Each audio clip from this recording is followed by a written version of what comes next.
Good evening. Last summer and autumn, the giant planet Jupiter was on view in the evening sky. And this is a sketch I made of it with my 15-inch reflector. You can see there the yellowish flattened disk and the famous cloud belts. It wasn't really ideally placed. It was low down in the sky, but it was very bright. And in fact, Jupiter is brighter than any other planet, with the exception of Venus. We've now lost it in the evening twilight, but all the same, we're in for some very exciting times. Now, Jupiter, remember, is large, far larger than the Earth, as you can see here. Its diameter is nearly 90,000 miles. You could put 1,000 Earths inside Jupiter and still leave room to spare. But Jupiter is not a world of the same kind as the Earth. It's not solid and rocky as we are. There is, in fact, a hot silicate core with a temperature of at least 30,000 degrees, possibly rather more than that. And around it, there are layers of liquid. Not water, but liquid hydrogen. First of all, metallic hydrogen, and then molecular hydrogen. And above that come the cloud layers we can actually see. And those cloud layers are always changing. Jupiter's a world of constant surprises. You get the main belts, you can see them there, the north equatorial and south equatorial, the bright zones, and wisps and spots and festoons, and those clouds are in constant motion. Jupiter's a world in constant turmoil, and there are tremendous winds there. And that strange feature also, the Great Red Spot, a whirling storm that's been on observation most of the time since the 17th century, and it can have a surface area greater than that of the Earth. We are not sure about the cause of the colour. It may be due to phosphorus, but certainly the red spot is there, and it's always well worth looking at. Now, Jupiter has a very long year, nearly 12 times as long as ours. After it's nearly 500 million miles from the Sun. But it has a very short day. It's a quick spinner. And on Jupiter, the day is less than 10 hours long. And the equatorial part goes around the quickest. That means if you look at Jupiter through a telescope, even after a period of a few minutes, you can see the markings being carried very slowly from one side of the disk to the other by virtue of the planet's rotation. And there's a strong equatorial current there, and there the rotation period is only on average about 9 hours 51 minutes. So far, 6 spacecraft have been past Jupiter. In the 1970s, we had the 2 Pioneers, and then the magnificent Voyagers. And Voyager 1 swooped by Jupiter at a distance of only 200,000 miles and sent back superb pictures of the planet. It also surveyed the satellite system, and Jupiter has an extensive satellite family, and 4 members are big. And here we see a mosaic of Voyager pictures. There down in the right-hand side, we see part of the icy crater satellite Callisto, a bit bigger than our moon. Then to the lower left, Ganymede, over 3,000 miles across, and actually bigger than the planet Mercury. Then between that and Jupiter, we see the icy, smooth satellite Europa, and then right in the background, the strange volcanic satellite Io, just a bit bigger than our moon, and in fact a world where there's constant volcanic action going on, the most active world we know, and that was totally unexpected. So far as the clouds are concerned, obviously we can only see the top layers, but underneath we think there are definite layers of material. There's the Jovian stratosphere, below that the troposphere, and then we think layers of ammonia, ammonium hydrosulfide, and then probably a layer of water or water ice or water crystals. Of course, we can't see it, and therefore we had to depend upon probes going down and finding out for us. And we had a bit of help from nature last year because comet Shoemaker-Levy actually impacted Jupiter, and the bits of the comet plunged down below those clouds and left very obvious scars there, as you can see, and the results of that can still be seen. But even so, there was still a great deal we didn't know. And the next probe to hit Jupiter is going to be a man-made one, the Galileo probe. Now, Galileo was launched in 1989. It's made up of 2 parts, an orbiter and a lander. The orbiter is scheduled to go round and round Jupiter, monitoring its satellites, and the entry probe was designed to go into Jupiter's clouds and send back information for possibly half, 3/4 of an hour before being destroyed. So it would send back information during the last few minutes of its life. I may say that Galileo has not had an easy history. One very important part of the communication system, the high-gain antenna, never has opened and won't open now. And secondly, as it neared Jupiter, there was trouble with the onboard tape recorder, and no one really knew whether Galileo was going to work or not. But on December the 7th, it did encounter Jupiter, and the information we have back now is that it really has succeeded. And at this stage, I'm delighted to be joined once again by one of our most regular and welcome visitors, Professor Garry Hunt. Welcome back, Garry. Thank you, Patrick. Well, what about Galileo? A great success, Patrick. Okay, it's taken 6 years to get there after 6 years delay, and almost 20 years of work, but there's no doubt this has been a most marvellous success.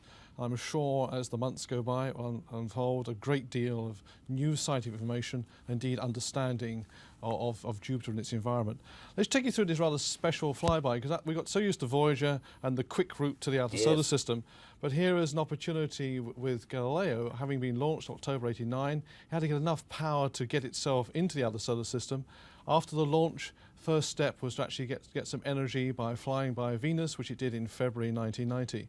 That was the first time to build up a bit of energy back past the Earth in December 1990, and then out into the asteroid belt. And it was doing science as it went. We looked at Gaspra in 1991. Here is an image of it, looking rather like, typical asteroid, perhaps looking like some of the major moons we saw, the two moons we saw around Mars. Yes, definitely. So I think that's some relationship we actually see. That was the first stop on its extra science. Back around the Earth again, and we can look back at the Earth picture. This was the last chance that Galileo would have of the place where it had started, but then it was gaining further energy back into the asteroid belt again to see Ida. But Ida was a surprise, because Ida is not, as you can see, alone. Funny little thing, Ida is something like 50 miles in diameter. It was rather irregular in shape. And there to the right-hand side of the screen, you can see a small dot. And that is Ida's satellite, now known as Dactyl, only about 1 mile across. And this is the first definite proof we had that asteroids can have satellites. And I think probably was not expected. Well, so it left Ida, and then en route for Jupiter, and more adventures. I think the important thing here is all the way through the flyby and the whole cruise out of Jupiter, new science is being obtained. And I think some of the other interesting aspects were that the fact that Galileo itself has found and travelled through two very large dust clouds, one in June of last year and then one in August this year, which actually lasted 3 weeks, a long way from Jupiter. We're talking distances of 110 million miles from Jupiter, and a cloud that lasted quite a long while. Tiny fragments of material. You can think of it almost like that dust from a cigarette. But that's how fine it actually is. But we're talking about material moving at enormous speeds, 100,000, perhaps 500,000 miles per hour. Where does it come from? Well, some speculation could be that it's coming from Comet Shoemaker-Levy, or perhaps even from the Io itself and some of the volcanoes. It was further away from Jupiter than expected, wasn't it? A long way from Jupiter. We're talking about, say, if you want to measure it in Jupiter radii, we're talking about 2,400 Jupiter radii, a long way out. But the important thing is, out in the space between the planets, there's a lot of debris. Yes, we've seen it before with Ulysses, probably Voyager have found it as well, but only now the modern instruments are capable of actually detecting it. But then as the spacecraft moves on, you can start to encounter the Jupiter environment. Jupiter is a huge giant magnet, a very hostile magnetic field. And the first time you get in contact with Jupiter is when you cross the bow shock. This particular picture is an illustration of what it looks like in general. The shape is always the same, like a huge windsock, but the actual dimensions will vary according to the strength of the solar wind, and this particular picture is built up from our understanding with Voyager. The first indications of it came as early as November the 16th, when we in fact were as many as 200 Jupiter radii away, and then the bow shock was encountered many times, and on the 26th of November we were certainly inside the Jovian magnetosphere at a distance of about 125 Jupiter radii. And of course inside Jupiter's dangerous radiation zones.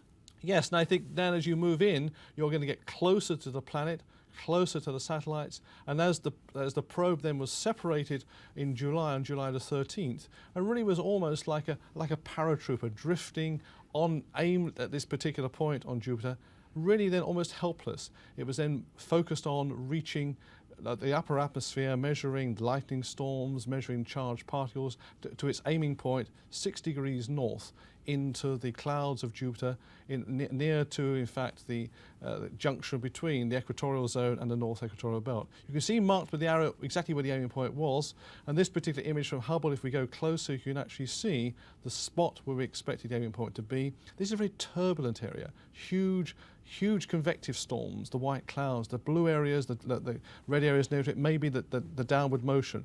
Very turbulent, highly dynamic changes. And this sequence of pictures show how the aiming point, how the clouds are changing rapidly in this particular time frame. We're slowing down from an enormous speed of over 100,000 miles an hour, retardation of more than 200 times the Earth's gravity, as it slows down, measuring the lightning, the charged particle environment, descending slowly through the clouds to provide us with our first understanding of what's beneath the mysterious clouds of Jupiter. How long did signals come back? Well, this is the measure of why we think we have a successful mission. We have the full data set. The first question was, could we get down to the water cloud levels? That's the first 40 minutes of data. Yes, we have that. That data's on the computer memory of the spacecraft. And then could we get down to 75 minutes of data? The answer, yes, we have. That's taken us even further down. Temperatures like 400 Kelvin, 200 degrees centigrade, enormously high temperatures. Pressures probably 20, 30 bars maybe to be expected. In that measure of a perfect mission, the answer is yes. How deep did it go? Well, down, we think, beneath the water clouds, probably pressures as much as 20 or 30 bars level. So it's very deep down. And all the way down, as the probe descended, not only measuring lightning, the charged particle environment, we're anxious to find the hydrogen-helium ratio. That'd be one of the measurements we're taking. We want to know what the cloud particles are like. Are they solid? Are they liquid? What size are they? They will be measured. The heat structure on the atmosphere will be measured as well.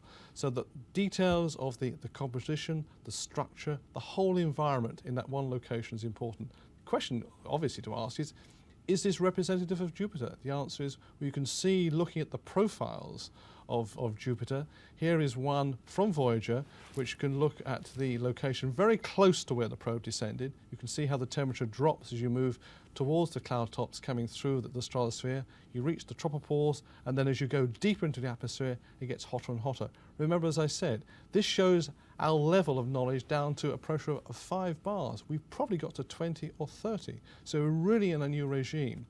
If you look at another location on Jupiter, you see that there's not much difference in the overall structure because it's just a turbulent, rapidly rotating planet. And then look at the red spot again. So yes, this is reasonably representative, but the important thing is we're showing here the data to the best of our knowledge from past missions. We've now gone to a totally new level. Of course, the incoming pictures had to be sacrificed because of the 40 tape recorder. But we have got the data now, but you don't get the results back straight away as we did with Voyager. It's a good important part to emphasise, Patrick, that we will not get information immediately. Yes, this is not a pictorial gathering mission. That will take a long while to come. And because we're trying to get information deep into the atmosphere and they're very important physical experiments, the instruments are going to be calibrated. The data is now back on the ground and being analysed. It will take some days to get it out. But if you look at the cloud structure, this will emphasise precisely the levels you've got to. Remember, Jupiter is colourful. There are reds, there are greens, there are browns, there are all sorts of whites and colours there as well. We've certainly got down into the ammonia clouds, and we're showing here levels like 70 kilometres below the cloud tops. We've probably got down to 90 or 100 below the water levels into the water ice levels. And we already know from last year with the Comet Shoemaker-Levy encounter, there were some spectacular surprises. That impact, a huge impact, threw up a lot of material. It confirmed the origin and presence of methane and ammonia. It showed that there was water there, but water in enormous amounts, probably 10 times more than we expected. And then the really surprising observation of the presence of carbon monoxide. So who knows what now will be found with the more detailed measurements, the first measurements in situ off the probe of Galileo as it descends into the clouds. This is a very exciting time. Well, the entry probe has done its work, better than anyone could have expected, I think. And of course, the entry probe was now being destroyed. But that leaves the orbiter. And after the entry probe had been dispatched, the orbiter fired its motors and had been put into the correct closed path around the planet, where it'll go on scanning Jupiter itself for at least 2 years, and also, of course, imaging the satellites. Well, the interesting about the mission from the orbiter point of view, we've already gained a bonus because in flying in towards the planet, it made a much closer pass to Io. The original pass was going to be about 1,000 kilometres. They went as close as 550 kilometres. Fortunately for the spacecraft, there was very little radiation effects outside of Io, and although it built up inside Io, it doesn't seem to be any danger to the spacecraft. So by going closer to Io, what this in fact means that the whole series of orbits as we build up our knowledge is going to mean an earlier encounter of Ganymede, a week earlier in June 27th of next year. But over the next 2 years, a whole series of orbits will be centered around each one of these giant satellites. They're satellites to Jupiter, they'd be planets to anybody else. And they will build up almost a set of petals so we can interact and investigate the environment around these bodies, their interaction with the magnetic field. Yes, you'll get some images far better than we've ever had from Voyager, but coupled with measurements of the chemistry of the surface, the chemical composition of their environments, which will improve our knowledge of the geology, their interaction, and indeed give us a whole new picture of what these bodies are like. And possibly, Patrick, we may even find some more satellites. We may well do so, I think. And after all, the really dangerous one is the volcanic satellite Io.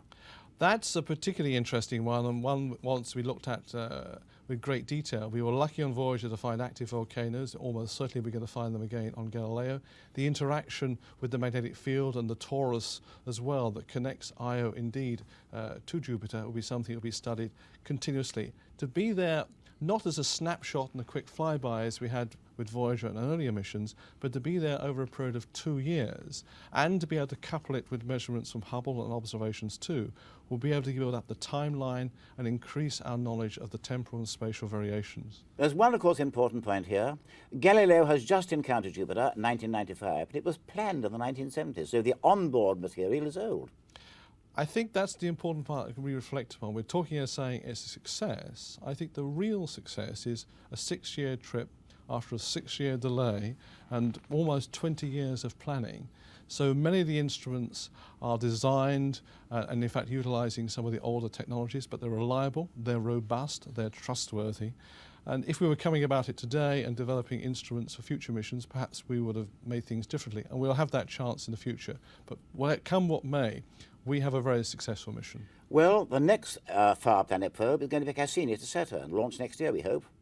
And I think the value here is that Jupiter is just one of the major objects in the solar system. A comparison with Saturn is important, but the probe we're having with Cassini is not just to Saturn, it's to Titan II. And then by the year 2004, we'll have a better picture of the planets, their satellites, and indeed what their atmospheres are really like.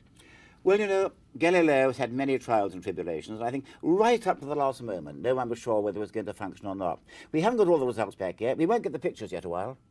No, you won't. They will take time to come back. The mission is not a totally pictorial one, and over the next few months, material will be coming out, observations are coming out, and detailed analyses will be able to provide us real measurements of what's taking place. This is a deep scientific mission. And just as a last word, Gary, do you expect that the pictures are going to be better than those sent back by Voyager? Oh, much better in spatial resolution, and of course we have high spatial resolution and be able to study them for over 2 years. A tremendous opportunity. Well, after all this time, I think it's fair to say now we can regard Galileo as a definite success. Would you agree on that one? Absolutely, no doubt at all, and I look forward to seeing the observations and indeed what the analysis prove over the next few days. Gary, thank you very much. Thank you. And since this is our last programme of 1995, I hope it's not too early for me to wish you all a very happy Christmas and New Year. And so until 1996, good night.